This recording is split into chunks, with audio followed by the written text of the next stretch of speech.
Good morning, guys. Mr. Rivera here with another video of the novel Count Me In. Today, we're going to keep using it mostly for grammar purposes. Yesterday, we were watching how to use quotation marks and what quotation marks were for. If you remember correctly, quotation marks are for whenever a person is saying something, and everything that is inside of the quotation marks is what a person said. Remember that we do not include people's name inside of the quotation mark. Like, for example, if Miss Rivera said, I love ice cream, exactly what did I said? I love ice cream, right? I wouldn't want to say to a normal person my name what I said. That would be kind of weird. Would you imagine that? Hey, Miss Rivera said, I love ice cream, and I'm Miss Rivera. That would be awkward. So when you're having conversations, you don't say your name, right? So inside of the quotation marks will never go the person who's speaking. That would be just part of the sentence so that the reader can understand what is going on. Who's saying what? Why did he say it? How did he say it? Right?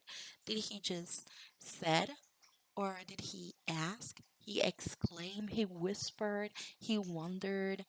What was the way that this person was asking or exclaiming or saying these words, right?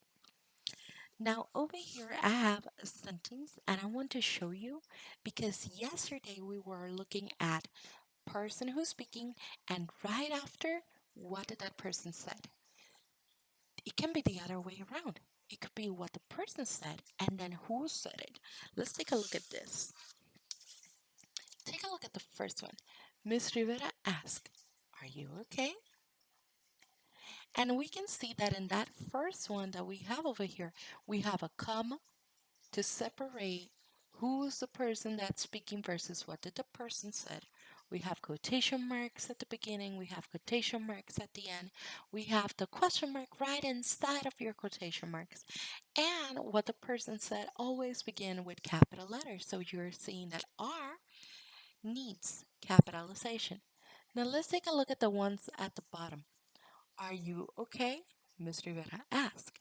Now, what I want you to see is that same type of punctuation marks will go over here, except that this comma will transform into a period, and we're going to see about that. First, let's take a look at the beginning. Are you okay? That's what Miss Rivera is asking. So that means that at the beginning, you're going to need quotation marks and you're going to need them at the end. But before you put the last one, you have to think, how is this person saying this? This person is asking a question. So you're going to need a quotation mark right here, a question mark right here, and then the quotation marks. Are you okay? Mr. Rivera asked. Now, the only punctuation mark that I'm not using is this comma right here. So that comma is going to go right after ask. But it's going to be weird for us to finish a sentence with a comma.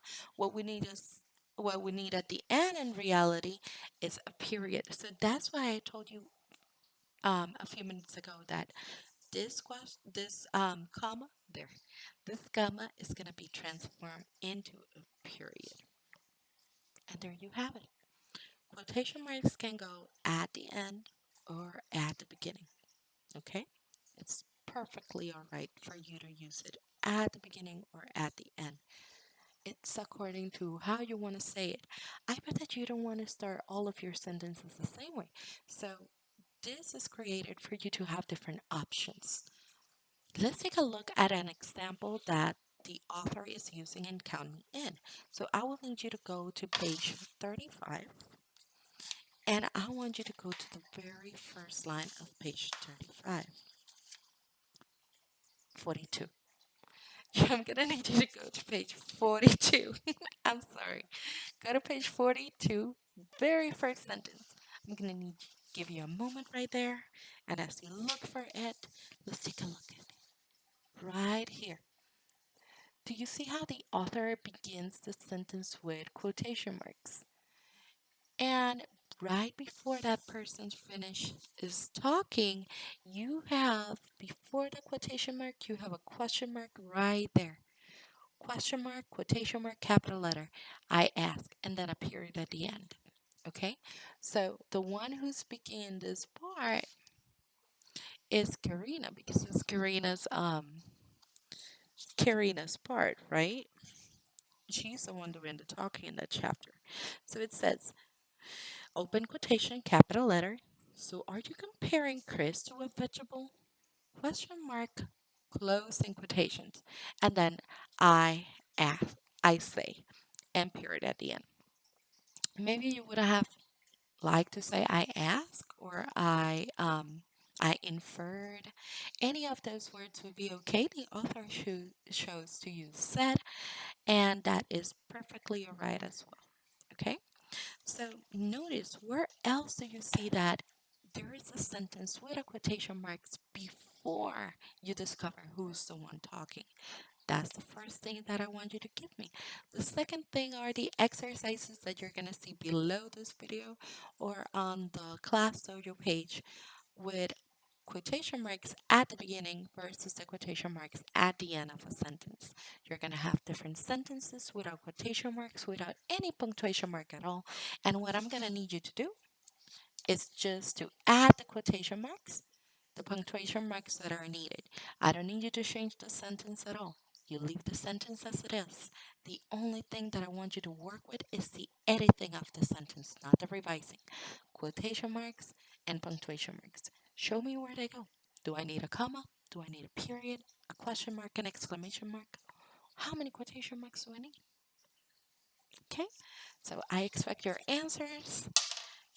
And before I go, I know today I didn't have any pets on me or with me today, but I have a very special plant with me. As you may know, I am not very good with plants. That's why we have a class gardener that always helps me.